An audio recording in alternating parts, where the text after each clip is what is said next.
Okay, so good morning class. So for today's video, we are going to discuss about SAS, ASA, and SSS congruence postulates. SAS stands for side angle side, ASA stands for angle side angle, and SSS stands for side side side congruence postulates.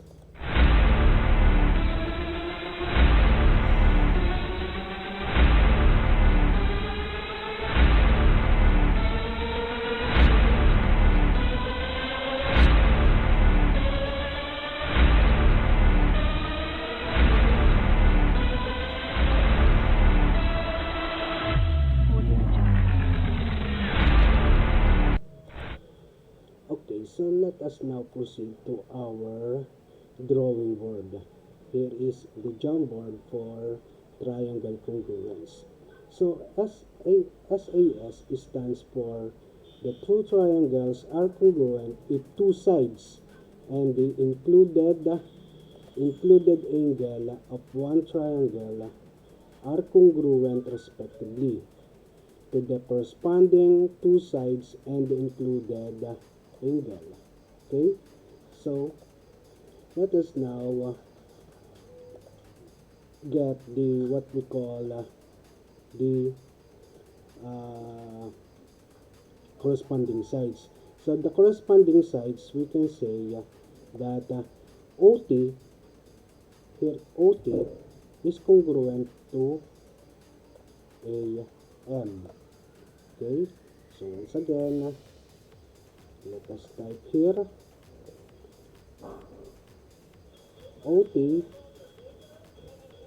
is equal to AM. Okay, and then we have the included angle. Sabi nga natin side angle side, so meron na tayong isang side. So ano naman ang included angle?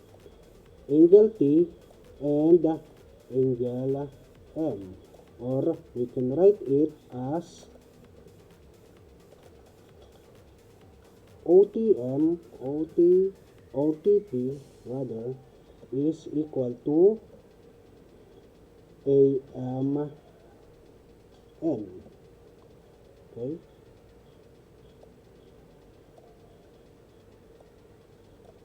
okay, so lagyan po natin ng angle. So angle OTP is congruent to angle O or AMN, and the other is OT or segment OT is congruent to segment AM. And then the other what we call this, the other side which are congruent are, we have TP, segment TP, and segment MN. So we can write it as, sabi nga natin, we have TP is equal to MN. Okay, so MN. So let us write it as segment TP is congruent to segment MN. Okay, so therefore we can say that the two triangles are equal. So we can say that let us draw this triangle. Control Z, Control D, para maging dalawa yung ating triangle. So the triangle, sabihin natin na, let us write it, triangle OTP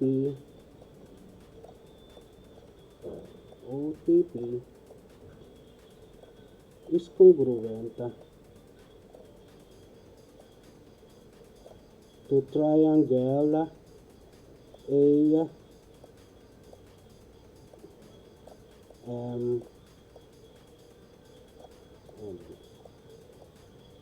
Okay, so once again, triangle OTP is congruent to triangle AMN by means of what?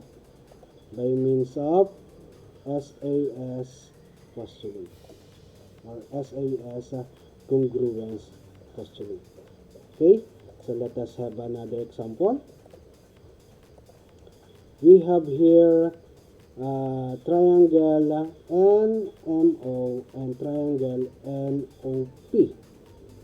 Okay, so is NO is congruent to NO? That is for yun ang tinatawag nating reflexive property. Meron tayo ditong reflexive property. Diba? Yun nga yung sinasabi natin na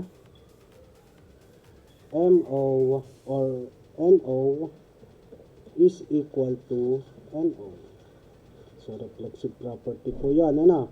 And then, another thing is, yung MN is congruent to PN. And then, the included angle, MNO and PNO. So, therefore, we can say that triangle MNO is congruent to triangle PNO. Okay. So, lagyan po natin ng triangle. Yan. So, Ctrl C, Ctrl V. So, triangle PNO or MNO is congruent to triangle PNO. Okay. So, klaro tayo dyan.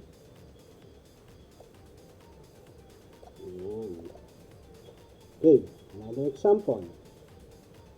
This time, meron tayong triangle TWB and triangle YWX or XWY and BWT. And then, by means of vertical angles, so they are equal. So, meron tayong vertical angle and then kapag sinabi nating vertical angles, so, the two angles are equal. Diba? Two angles are equal. So, therefore, yung angle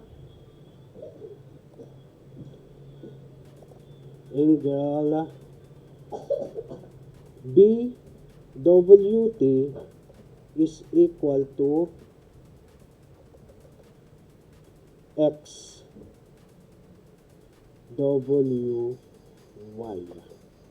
Equal daw yun. Okay, so once again, lagyan ulit natin ng triangle. Yan. So, triangle BWT, ito po yun, BWT and XWY. Then, ito yung dalawang side na equal, XW and BW. Another is YW and PW. So, therefore, they are equal. Okay? Triangle BWT is congruent to triangle XWY. Okay? So, that is for side angle side congruence postulate. This time, let us now proceed to angle side angle. So, when we say angle side angle congruence postulate, two triangles are congruent if two angles and the included side of one triangle are congruent respectively to the corresponding two angles and the included side of another triangle. As you can see, itong angle O is congruent to angle A. And then angle T is congruent to angle M. Then ito yung tinatawag nating included side. Ginigit na siya ng dalawang angle. So, therefore, we can say that, sabihin natin na ito ay triangle OTP is congruent to triangle AMN. Okay? So, once again,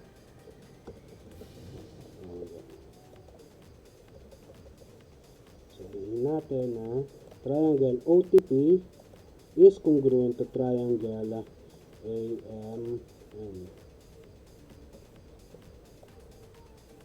Okay, so once again, by means of ASA or angle side angle, the two triangles are congruent. So once again, ano nga rin yung congruent angles natin? We have NAM, we have POT, and then OTP and AMN. Okay? Next. So, this time, meron ulit tayong tinatawag na reflexive property. So, yung angle or side NO for the triangle PON and MON are equal by means of reflexive property. And then, ito po yung dalawang side na equal. Okay, so, ito yung side na equal. Okay, then ito naman ay equal din. Okay, these two angles. So, ito yung ating included side. Okay, so therefore, masasabi natin na ang ating triangle MON is congruent to triangle PON. Okay?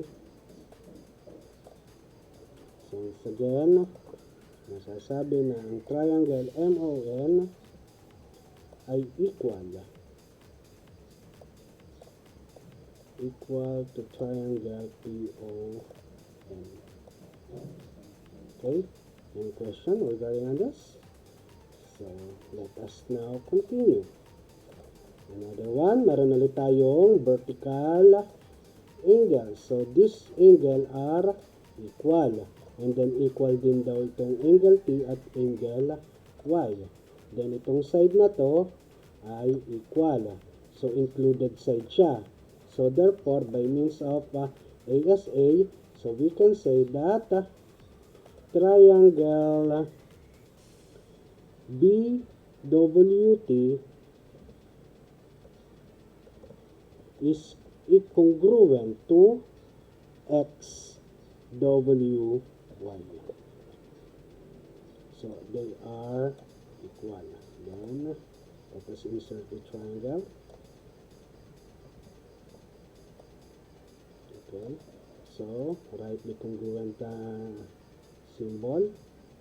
Okay, now, so we can say that triangle BWT is congruent to triangle XWY by means of ASA or angle side angle.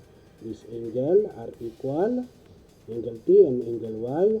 Then by means of vertical angles, pag sinabi natin vertical angles, so equal yon XWY and BWT. Okay, so they are equal. Then ito namang side na to, included side. Okay, next. This time, proceed tayo sa SSS, Congruence Postulate. So, pag sinabi natin SSS, the three sides are equal. So, equal itong angle, let's say segment OT, side OT, and then AM, TP, and MN. And then we have AN and OP. Yun yung tinatawag nating markings corresponding sides or corresponding parts. So, two triangles are congruent if the three sides of one triangle are congruent to the three sides of another triangle. So, ganyan lang po yun. Another one, so, equal itong dalawang side na to, equal din yun. Okay, so equal. So, therefore, itong side na to ay equal to this triangle at ito naman ay equal to this another triangle. So, the two triangles are equal. And that is by means of reflexive property. Okay, next. Then, as I told you, so since ito ay vertical angle, so equal sila. So, the three sides can be also equal. Okay, so that's all for our SSS congruence postulates. So take note that this is the three sides are equal. Okay, so once again, so hopefully sana nakatulong ito ang aking munting video para sa ating week 3 or week 4 ng ating quarter 3. Okay?